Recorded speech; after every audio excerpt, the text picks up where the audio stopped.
Hello YouTube, this will be a quick, perhaps rough video related to the Excel Checkbook small business version.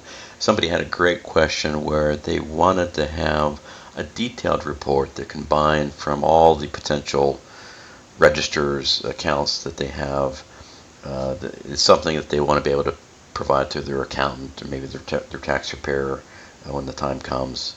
So I want to demonstrate how to get this sort of a detailed transaction report that can combine from multiple checking accounts. And unfortunately, there are some changes that will need to be made in Excel Power Query before we can do that. So I will be walking through that. But this is an example of an end result that you can have with every transaction dated, what register is pulling from, check number, description, categories, memo, and the transaction amounts. So I'll step through how we would do this. So I have this sample small business checkbook with a bunch of fake transactions in there. And the first thing we're going to need to adjust is the Excel Excel Power Query, so that we have access to some columns that have been hidden. So we're going to visit the Data menu. Under the Get Data button, we need to launch the Power Query Editor. The Excel Power Query Editor is the magic behind getting all of the registers combined into one collection of data for the benefit of the dashboard and the reports, the P&L statements. And so we've got each of the registers represented here, and then all registers is the combination of everything. Now here in these entries for the Power Query Editor, I had probably unwisely decided to remove a bunch of columns to sort of clean up the data. And so for each register, there's an entry or applied step here that's removing columns, and it's removing the check number, the payee description, balance memo, etc. And so the first thing we're going to need to do is undo that. So we're going to need to visit all 10 of these registers and remove this remove columns step. So there's a little red X there. I'm going to click on that red X, get a little box here asking me if I want to confirm I want to delete the step, and I am going to go ahead and do that.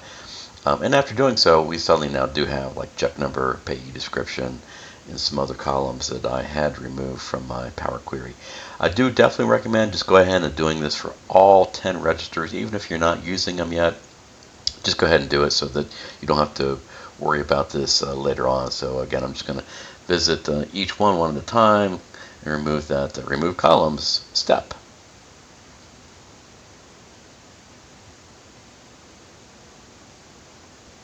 Now I do recommend that before you start doing this process, make a backup copy of your checkbook just in case you do something accidental or make some major change. It's good to have a backup copy, or just save another copy of your current checkbook.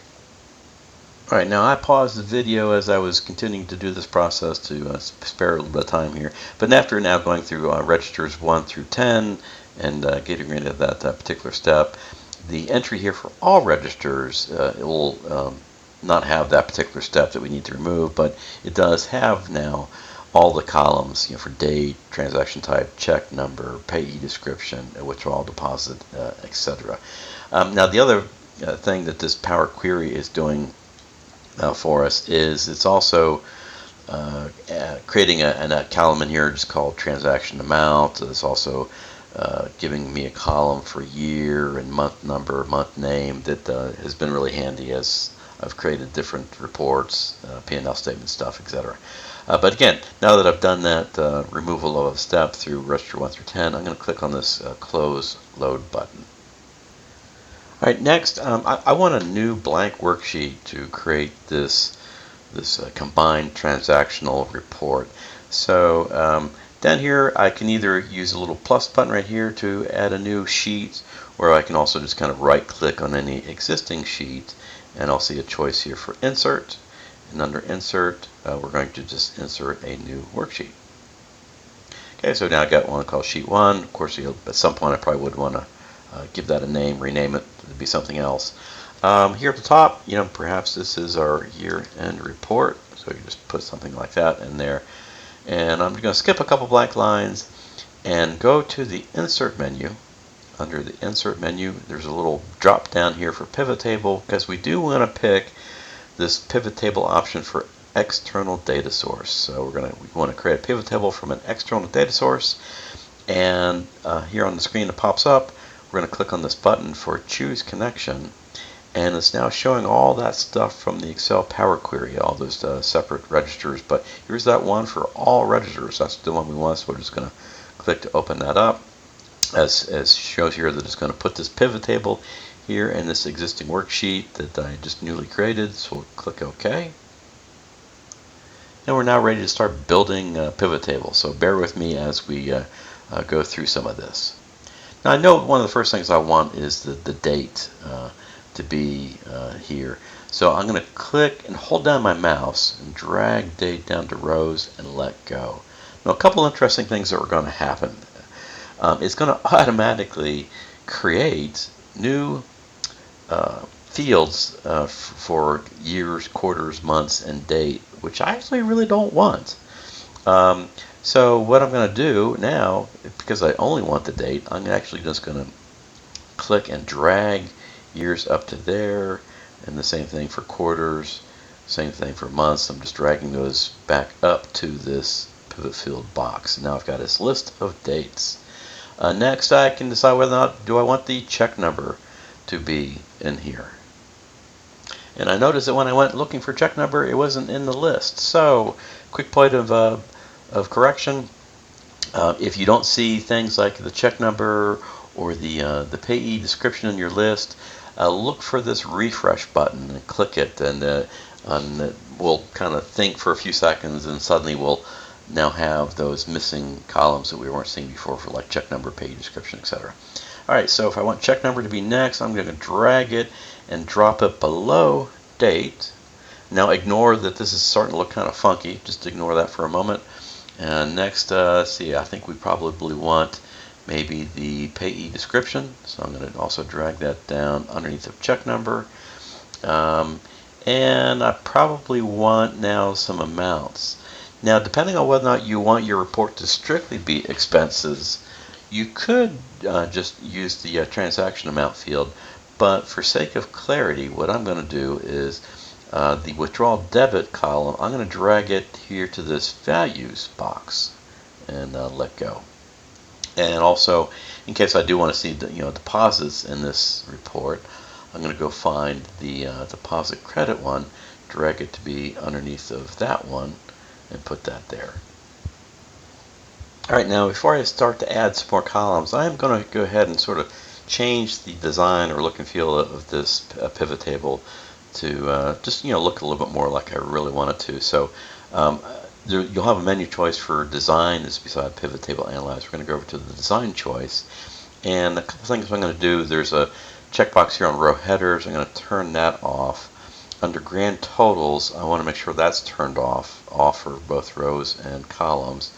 Report layout, we're going to go to tabular form. So I'm going to click on this report layout and choose tabular form. So that's getting a little closer to our desired end result. Next, I'm going to go back to pivot table analyze, and there's a thing here for whether or not to show the plus and minus buttons. So I'm actually going to turn that off. Okay, one other important one here under the design menu, subtotals. We go to subtotals. We do not want to show any subtotals. That's really what's the main thing that was making this look kind of funny here. And yeah, now after all those tweaks, I realized that, actually I think I do want my row headers. No, not row headers. Let's see here.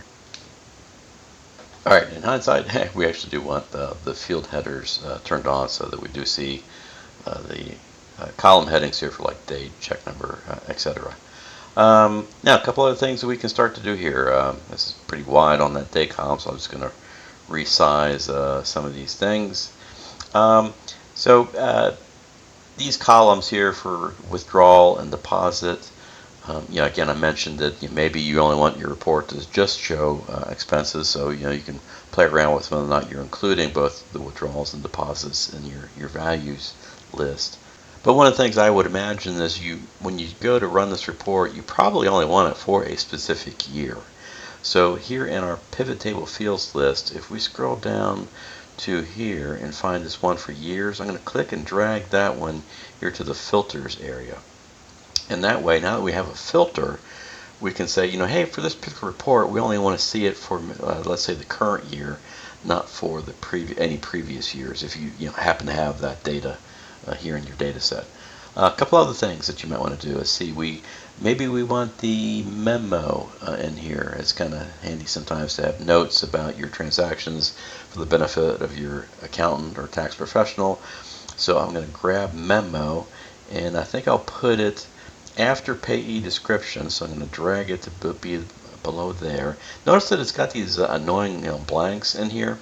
So to change that, if we click on the very first one, and then up here where it says blank, I'm just going to highlight that and hit a space bar, and that will take care of that. So I'm going to do the same thing for this one. Just make it a space bar. Now we'll still show any actual entries for memo when there are some. Same thing for check numbers. I think I do have at least one check number in my sample data back for 2004. So that that will show up, even though I did that funky thing with the blanking. The other thing you may want to do is change some formatting. While you could, highlight those columns and then change your formatting here, the recommended Excel pivot table method is that here in the pivot tables, you click on these. So like here where it says the sum of withdrawals, a little drop down arrow, we click on that, go to value field settings, and it is doing a sum of the numbers, and there's a button here for number format. So under normal format, you can pick your favorite, whether it might be accounting, currency, your preferred currency symbol. I'm going to go with currency and go ahead and OK that. And here for the same thing for the deposit or credits, I'm going to also click the drop down, go to value field settings, and then number format, and go with my preferred number format for these. Okay, maybe also want the register, the account in here. So I'm going to go find that in here. There's register. Maybe I want this after date. So I'm going to grab it, drag it so that it's in between date and check number. Get that in there. Maybe I also want the category. That certainly probably be quite handy. So I'm going to grab and drag category. And perhaps I'll put that after the payee description. So drag it and drop it there. Now these columns are not auto widening. So what I'm going to do is I'm just going to click here in this corner. And if I do a double click right on the seam, as long as my indicator is that black arrow, do a double click there, it does auto fit all of my columns now. Okay, also if you decide that, hey gosh, these are pretty wide column headings there. Also when you go to do your value field settings for each of these, changing a number format, maybe you do want to change give it a custom name. So I'm just going to call it debit, and the other one, I want it to be maybe the credit. So again, you can make this custom name just for sake of time, just getting rid of some of that existing text. Okay, so that's getting pretty close to, I think, what I would probably want. Again, maybe you want to do some more formatting improvements to all of this. Okay, so I hope you find this helpful, and I will be looking to tweak a future version of the small business edition so that the Excel Power Query is already cleaned up and does not have those columns removed. Thanks for watching.